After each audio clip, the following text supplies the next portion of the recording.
अस्सलाम वालेकुम। आप देख रहे हैं पीए न्यूज एचडी और मैं हूं आपके होस्ट सादिया बतूल।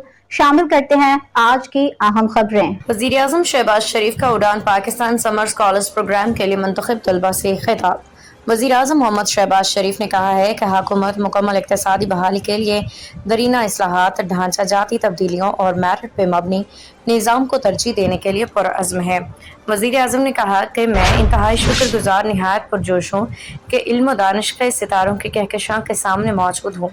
वज़ीर-ए-आज़म ने कहा कि मैं एहसन इकबाल का भी तहे दिल से शुक्र अदा करता हूँ जिन्होंने उड़ान पाकिस्तान के तहत इस शानदार इक़दाम की बुनियाद रखी।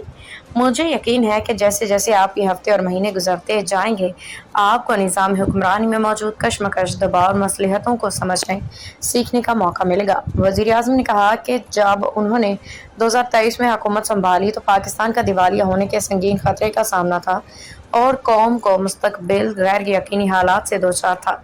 उन्होंने कहा कि अक्सरियत का ख्याल था कि पाकिस्तान दिवालिया हो जाएगा, जबकि अक़लियत का मानना था कि हम इस तबाही से बच निकलेंगे। उन्होंने मज़ीद कहा, उन्होंने IMF की मैनेजिंग डायरेक्टर से तवील मुज़ाकरात किए। उन्हें यकीन दहानी कराया कि पाकिस्तान दिवालिया नहीं होगा, IMF प्रोग्राम को मुकम्मल करेगा।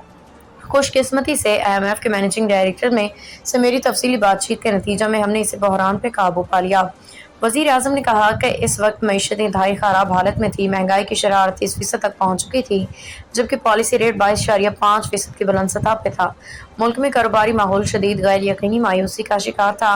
अगर गुज़िश्ता बरसों के मुकाबला में देखा जाए तो हमने ये बाहरी जिम्मेदारी अपने कांधों पर उठाया कि हम यगानगत की तरफ जाएंगे, ईमानदारी और मकसदियत से काम लेंगे और पूरी संजीदगी से कोशिश करेंगे और वादिसा नतीजा अल्लाह ताला की ज़ात पे छोड़ देंगे। न्यूज स्टूडियो से अब तक के लिए इतना ही। मजीद खबरों और अपडेट्स के लिए देखते रहिए पीए न्यूज HD।